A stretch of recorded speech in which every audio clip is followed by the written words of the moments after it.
اگر دولت سنبھال سکتے ہو کسی بھی نماز کے بعد پڑھ لیں، سینے پر ہاتھ رکھ کر پڑھ لیں، ذاتی مکان گاڑی دولت مل جائے گی۔ محترم ناظرین، آج کا یہ قیمتی وظیفہ جو اب میں آپ کو بتانے جا رہا ہوں، یہ ایک خاص روحانی عمل ہے جو آج آپ سے شیئر کر رہا ہوں۔ اس وظیفے کی بے شمار برکتیں ہیں، آپ کے بگڑے کام سنور جائیں گے۔ اگر دولت کا مسئلہ چل رہا ہے یا لڑائی جھگڑوں نے گھر گھیر لیا ہے، اگر گھر میں تنگ دستی بہت ہے یا محتاجی نے سکون چھین لیا، اگر گھر میں ہر وقت جھگڑے ہیں اور محبت و سکون ختم ہو گیا ہے، اگر کوئی آپ کی بات نہیں مانتا یا کاروبار میں برکت بالکل بھی نہیں ہے، اگر کاروبار مسلسل خسارے میں جا رہا ہے یا کاروبار چلنے کا نام نہیں لیتا، بس یہ ایک وظیفہ کر لینے سے ایسے معجزات ہوں گے آپ حیران رہ جائیں گے۔ بہت سے لوگ وظیفے کر کے تھک چکے ہیں مگر کامیابی نہیں ملتی، ان کے راستوں میں رکاوٹیں موجود ہیں اور ہر طرف بندشیں کھڑی ہوئی ہیں۔ تو ایسے لوگوں کے لیے بھی یہ خاص روحانی عمل بہترین تحفہ ہے، وہ بھی اس وظیفے کو کر لیں تو انشاءاللہ اللہ کی رحمتوں کے در کھل جائیں گے۔ اللہ پاک ایسا معجزہ فرمائیں گے کہ ہر مشکل آسان ہوتی چلی جائے گی۔ اللہ پاک ایسا خاص کرم فرمائیں گے کہ پریشانیاں ہمیشہ کے لیے ختم ہو جائیں گی۔ آج کے دن یہ وظیفہ کیجئے، یہ سورہ بڑی برکتوں والی ہے۔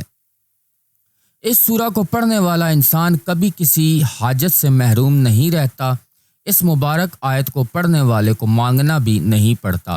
اللہ پاک اپنے خاص کرم سے اسے عطا فرما دیتے ہیں سب کچھ جو وہ چاہتا ہے۔ میرے بھائیوں، نبی کریم صلی اللہ علیہ وآلہ وسلم نے ایک مرتبہ ارشاد فرمایا تھا، اے عبداللہ بن قیس، کیا میں تمہیں جنت کے خزانے بتاؤں؟ میں نے عرض کیا، یا رسول اللہ صلی اللہ علیہ وآلہ وسلم، ضرور ارشاد فرمائیے۔ تو نبی پاک صلی اللہ علیہ وآلہ وسلم نے فرمایا، تم پڑھا کرو یہ مبارک کلمات، لا حول ولا قوت الا باللہ۔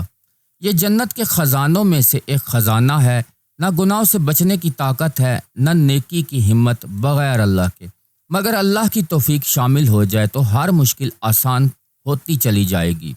صحیح بخاری اور صحیح مسلم میں یہ مبارک حدیث روایت کی گئی ہے۔ میرے بھائیوں، آج کا یہ وظیفہ بہت ہی خاص اور مجرب عمل ہے۔ اس وظیفہ کو کتنی تعداد میں پڑھنا ہے ہم آپ کو بتائیں گے۔ کس وقت اس کو پڑھنا بہتر ہے اور زیادہ مؤثر ہوتا ہے، جان لیں۔ اس وظیفہ کو پڑھنے کے بعد کیا کیا فوائد حاصل ہوں گے، آپ کو آج کی ایک خاص اور مبارک ویڈیو میں سب کچھ بتایا جائے گا۔ حدیث پاک میں ارشاد فرمایا گیا، اے لوگوں، اتنی عبادت کیا کرو جو تمہارے لیے قابل برداشت ہو اور جسے آسانی سے جاری رکھو، کیونکہ اللہ ثواب دینے سے نہیں رکتا یہاں تک کہ تم تھک جاؤ اور تم عبادت کرتے کرتے اکتا جاؤ، مگر اللہ کی رحمت کبھی کم نہیں ہوگی۔ اب آپ اپنے اس مبارک سورہ کو کس طریقے سے پڑھنا ہے سن لیجئے، کس ترتیب سے اس کو پڑھنا ہے، آپ اس کا مکمل طریقہ جان لیجئے۔ جب تک آپ کو صحیح طریقہ کار معلوم نہیں ہوگا، یاد رکھے اس وقت تک اکثر عمل مکمل اثر اور فائدہ نہیں دیتے۔ کچھ خاص احتیاطیں ضروری ہوتی ہیں جنہیں سمجھنا بہت زیادہ اہم ہے، تو اب اس عمل کا مکمل طریقہ کار غور سے سن لیجئے۔ احتیاط میں سب سے پہلی بات یہ ہے کہ وقت کون سا بہتر ہے، آپ نے یہ عمل کب کرنا ہے، اب یہ بات بھی جانیے۔ دیکھیے، آپ فجر کے بعد بھی یہ مبارک وظیفہ پڑھ سکتے ہیں، ظہر کے بعد بھی پڑھ سکتے ہیں، اس میں کوئی پابندی نہیں۔ عصر کے بعد بھی اس عمل کو کرنا بالکل جائز اور آسان ہے، مغرب کے بعد بھی پڑھ سکتے ہیں اور عشاء کے بعد بھی۔ اگر تہجد کے وقت پڑھ لیں تو اس کی تاثیر اور بڑھ جائے گی، لیکن یاد رکھیں اس عمل میں کسی خاص وقت کی پابندی نہیں، جب بھی آپ کو وقت ملے آپ یہ وظیفہ پڑھ سکتے ہیں۔ اس عمل میں کوئی سختی نہیں، نہ کوئی مشکل شرط رکھی گئی ہے۔ کوئی بھی مرد یہ عمل کر سکتا ہے اور فائدہ بھی حاصل کر سکتا ہے، کوئی بھی عورت بھی یہ عمل کر سکتی ہے بغیر کسی رکاوٹ۔ اگر مرد بہت پریشان رہتے ہیں اپنے گھر کے اخراجات کی وجہ سے اور اپنی بیوی اور بچوں کی خاطر دن رات محنت مشقت کرتے ہیں، گھر چلانے کے لیے باہر نکلتے ہیں اور سخت حالات برداشت کرتے ہیں، اسی طرح بہت سی عورتوں کو بھی زندگی میں بہت سے مسائل پیش آتے ہیں، وہ بھی اس مبارک عمل کو بآسانی کر سکتی ہیں۔ ضرور کریں اور اس وظیفے کو اپنا معمول بنا لیں تاکہ آسانیاں پیدا ہوں، تاکہ آپ کی زندگی کے اندر سکون اور راحت آنا شروع ہو جائے۔ دولت کی پریشانی ہو یا قرض، ہر مشکل اللہ آسان فرما دے گا۔ گھر کے جھگڑے ہوں یا کاروبار، ہر مسئلہ اللہ حل فرما سکتے ہیں۔ بس آپ نیت صاف رکھیں، یقین کے ساتھ یہ عمل کریں۔ اگر اخلاص سے یہ وظیفہ پڑھو گے تو مسائل ختم ہو جائیں گے۔ انشاءاللہ اس مبارک وظیفے کی برکت سے اللہ پاک خصوصی رحمت فرمائیں گے۔ عورتیں اپنے خاص ایام میں بھی اس وظیفے کو پڑھ سکتی ہیں۔ اس میں کوئی سختی پابندی نہیں، آپ آسانی سے یہ عمل کر سکتے ہیں۔ اگر آپ پہلے سے کوئی وظیفہ یا کوئی تسبیحات پڑھ رہے ہوں یا پہلے سے کوئی خاص عمل آپ اپنے معمول میں کرتے ہوں تو اس کے فوائد بہت زیادہ آپ کو حاصل ہوں گے۔ یہ مبارک عمل کیا جا سکتا ہے، اس میں کوئی پابندی نہیں، نہ کوئی مشکل شرط رکھی گئی ہے۔ اب وقت کو مد نظر رکھتے ہوئے وظیفے کی طرف چلتے ہیں۔ سب سے پہلے آپ نے پڑھنا ہے اعوذ باللہ من الشیطان الرجیم، بسم اللہ الرحمن الرحیم پڑھیں۔ یہ وظیفے کا اہم حصہ ہے، اس کو آپ نے لازمی پڑھنا ہے، اس کو ہرگز نہ چھوڑیں۔ اس کے بعد آپ درود پاک کوئی بھی پڑھ سکتے ہیں، محبت اور عقیدت سے پڑھیں۔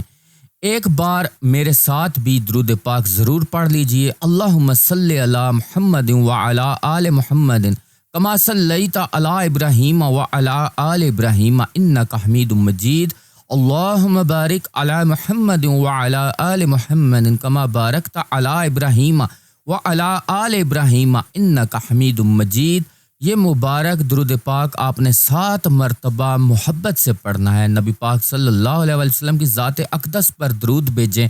اگر کسی بہن بھائی کو یہ درود پاک مکمل یاد نہیں ہے تو وہ کوئی اور درود بھی پڑھ سکتا ہے جو اسے یاد ہو۔ اگر کوئی درود بھی یاد نہیں تو آسان الفاظ میں پڑھے، صلی اللہ علیہ وآلہ وسلم۔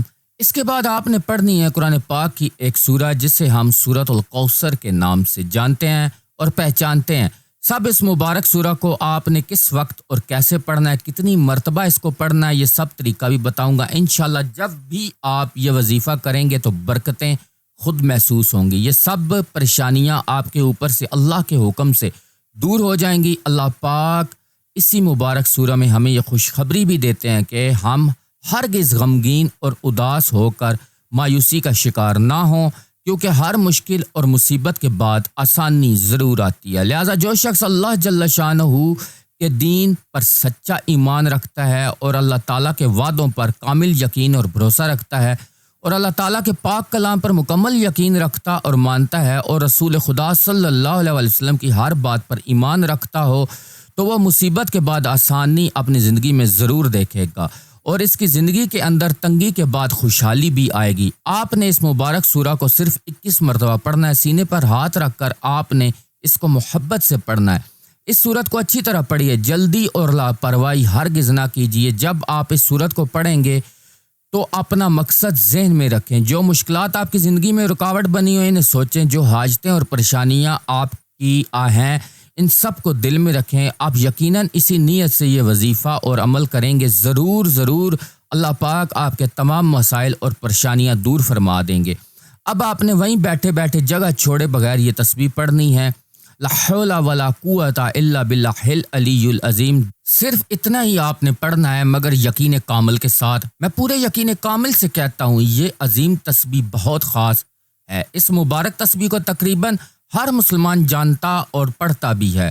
لا حول ولا قوت الا باللہ کا بہت عظیم اور پیارا مطلب ہے۔ حضرت عبداللہ بن مسعود رضی اللہ تعالی عنہ سے وہ فرماتے ہیں، میں نے یہ کلمات رسول خدا صلی اللہ علیہ وآلہ وسلم کے سامنے پڑھے تو آپ صلی اللہ علیہ وآلہ وسلم نے مجھ سے فرمایا، کیا تم اس کا مطلب جانتے ہو؟ یہ کن عظیم باتوں کی دلالت کرتے ہیں، تمہیں معلوم ہے؟ میں نے عرض کیا، یا رسول اللہ صلی اللہ علیہ وآلہ وسلم، اللہ اور اس کے رسول صلی اللہ علیہ وآلہ وسلم بہتر جانتے ہیں۔ پھر نبی پاک صلی اللہ علیہ وسلم نے خود ارشاد فرمایا، اس کا مطلب یہ ہے کہ گناہوں سے بچنے کی طاقت نہیں، مگر اللہ تعالیٰ کی حفاظت سے ہی انسان گناہوں سے بچتا ہے، اور عبادت کرنے کی قوت بھی صرف اللہ تعالیٰ کی مدد سے ہی حاصل ہوتی ہے۔ بندہ خود کچھ بھی نہیں کر سکتا، ہرگز نہیں کر سکتا۔ اور آپ صلی اللہ علیہ وسلم نے یہ بھی ارشاد فرمایا تھا، جو بندہ ہر وقت استغفار کرتا رہتا ہے اللہ تعالیٰ اس پر رحم فرماتا ہے، اللہ تعالیٰ اس کی ہر مشکل کو آسان فرما دیتے ہیں فوراً، اور ہر غم اور پریشانی کو اس کی زندگی سے دور فرما دیتے ہیں، اور ایسی جگہ سے روزی دیتے ہیں جہاں سے گمان بھی نہ ہو۔ اس کے بعد آپ نے سکون سے ایک تسبیح مکمل کر لینی ہے۔